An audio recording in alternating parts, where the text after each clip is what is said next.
All right, it's beam day. Basement, we got temp wall going in. Not really a temp wall, just a bunch of stilts essentially. So Adam is just cutting these and then just driving them to fit with a hammer. He's got one to do there. He's almost done. The other one is, I think I went too far. Oh no, it's on this side of the beam. The other one is just on this side of the beam. So Adam's working on that. And then upstairs we have everything laid out, ready to go. So up here, would shave some of my beard, right? That's annoying. So anyway, temp wall, 2 of them. One here, one there. Double top plate up top. Andrew's cleaning stuff off, so I'm gonna start putting studs in, starting at this end and working my way that way. And same thing on this side. Then we'll cut out the drywall between the 2 blue lines. One there, and that's where the beam will go. So the beam is going to carry all the way over to here, to that paint on the floor, go off that stud bay, go out this far stud bay, so we still have room in this one for shower controls. Life should be good. Once that's all in, those studs can get ditched. So that's what we're working on. I'll try and do updates throughout the day as we get stuff going, so that you guys can see the process of sticking a big nasty beam to delete a load bearing wall. So yeah, that's all I got right now. So continuing on in the process of deleting the load bearing wall, we have a temp wall here. That is the original wall in the middle, and then we have the other temp wall on this side. Right here. Adam is going through. We're making a 4-foot incision. We're going to remove the drywall from basically 2 feet on either side. We're kind of favoring this right side a little bit more, but no big deal. 1 sheet, we'll go back up and run this length. Hi Andrew! We have to delete this guy. They had that. There was a wall that was somewhere right about here that ran from here over to the bathroom. We're going to have to delete that and sister on new ceiling joist that'll run from our new beam across to that wall. So that's where we're at right now. Adam has everything shored up down here. Probably going to be a volume difference. So Adam has everything shored up down here and it's ready to go. And then we will go upstairs. Like I said, the other wall is basically right over this beam. That's why it's favored one way a little bit. So all in all, not too bad. It's ready to rock and roll. I think that's it for now. We're gonna pull the sheetrock down, and then we've also got to move insulation up in the attic over here so we can sister all these on. Pretty good. So the next step, we are pushing this board in as a filler, and then we have 3 9-inch LVLs that we have to shove through this hole to the other foundation wall with the skid loader. So that is the next step to carry the point loads. I'm gonna go ahead and push it in. So with some persuasion from our friends BFH and BFH Jr., we were able to get that filler put in place. So this is just because in there the floor joists are lapped over the beam, so this is just taking up the space because the far joist is lapped to the left. So this one will fill that gap, and then the big 9-inch tripled up LVL is going to go in here and run clear across to the other foundation wall so that it sits on this rim joist, the beam in the center, and the other rim joist. That's what's going to carry the point loads down because the hallway is centered and our beam is in the hallway, so we need to carry that down, and we can't use just the floor for that. So that is very good. We just used the tack without the forks on it because there's like a large channel here, and we used that to have good even pressure instead of like a fork where you could risk splitting the end. So we just used the cross member there to push that one in.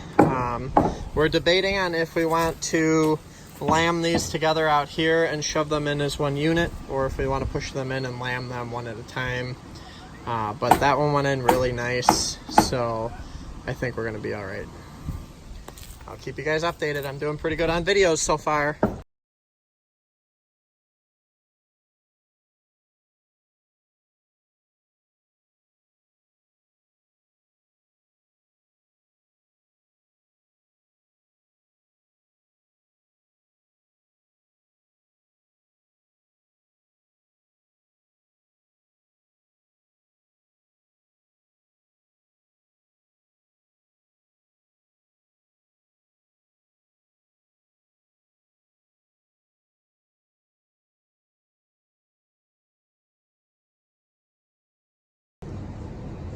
With the persuasion of the tack, we were able to land this tripled up 9-inch that got shaved down just a little smidgen. It was a 9 1/4. I think it's about a 9 1/8 now.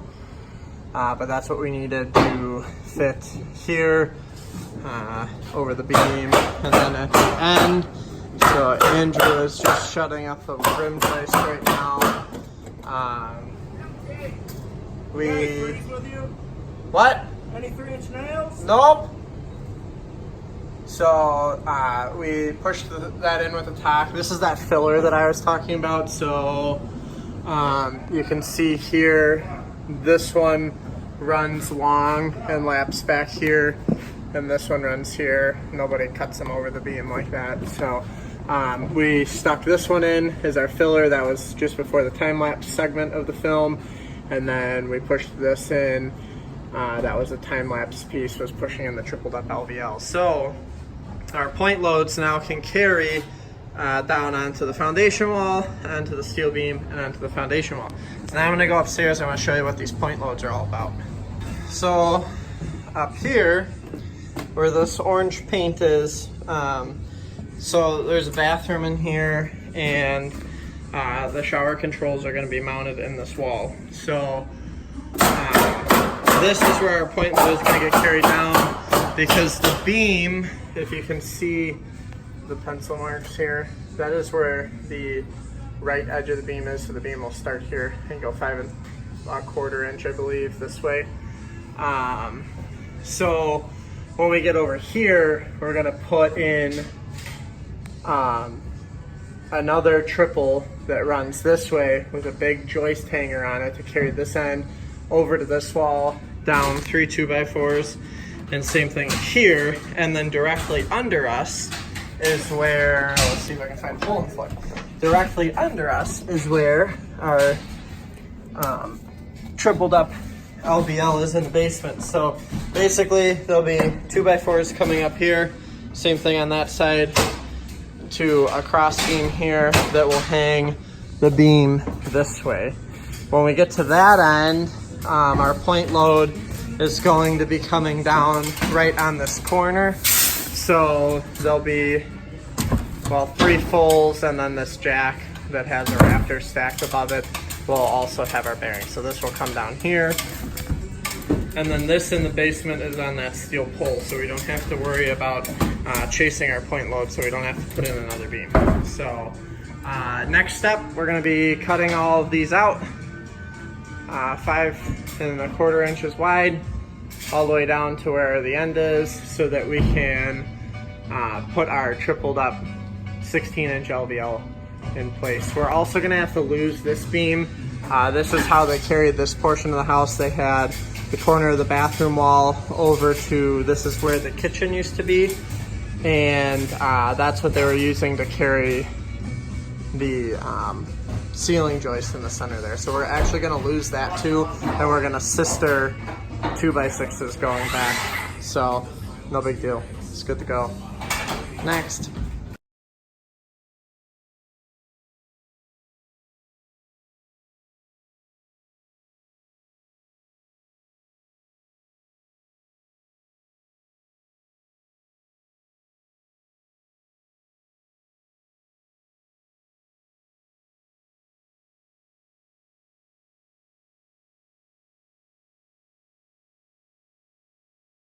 Last chunk of time lapse was cutting out the center for the beam. Triple 16-inch LVL going in.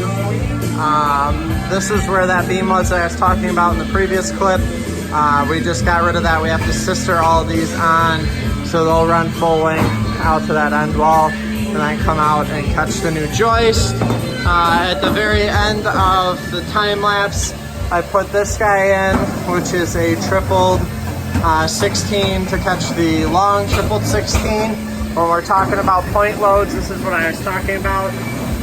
These 3 2x4s run down, and now that I have the rover light in here with me, if you can peek down, I made some marks. It's a little hard to see. There it is. You can see the beam underneath. So now what we have is the load from the center of the house where all these overlap, where there used to be a wall that sat on the beam in the basement. The load is now going across, so it'll run this beam. We'll carry the point load down to there, which is on the beam. And then on this side, the point load comes across to each of these, and it runs down.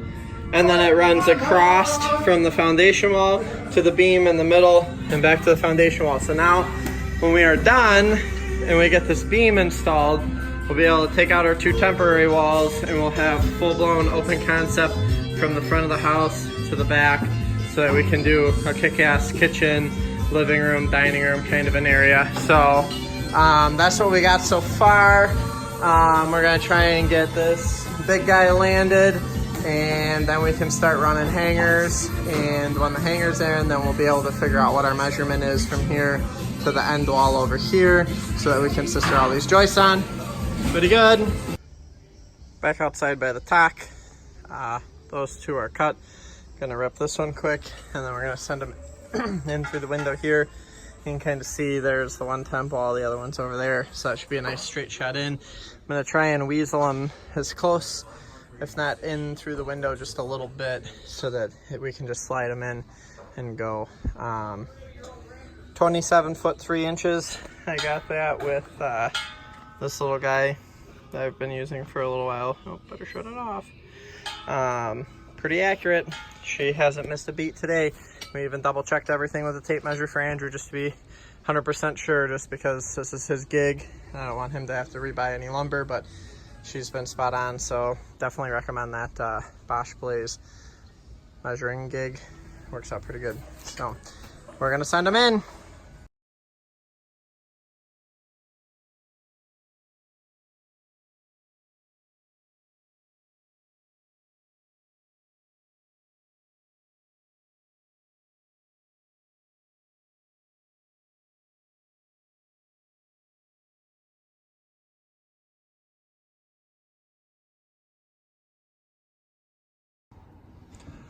All right, ladies and gentlemen, there she is. We're calling it a day. There's the big ass hanger. It's got like 2.5 or 3 inch Ticos in it. So that's a lot. Tripled up 16 to the point loads I talked about earlier, down to the beam we shoved in earlier in this video. Tomorrow we're gonna have to move a bunch of insulation around and kick some sisters out. And then we need to put hangers on all of these. Pretty good, Andrew. It looks good. It's very good. And then we can ditch these temp walls, and it'll be big and open. So that's pretty much it. It's gonna be like a frickin' 20-minute long video, but that's the process of throwing a tripled 16-inch beam by, I think it ended up being 27 foot 3 inches. So that's it. Pretty good. signing off.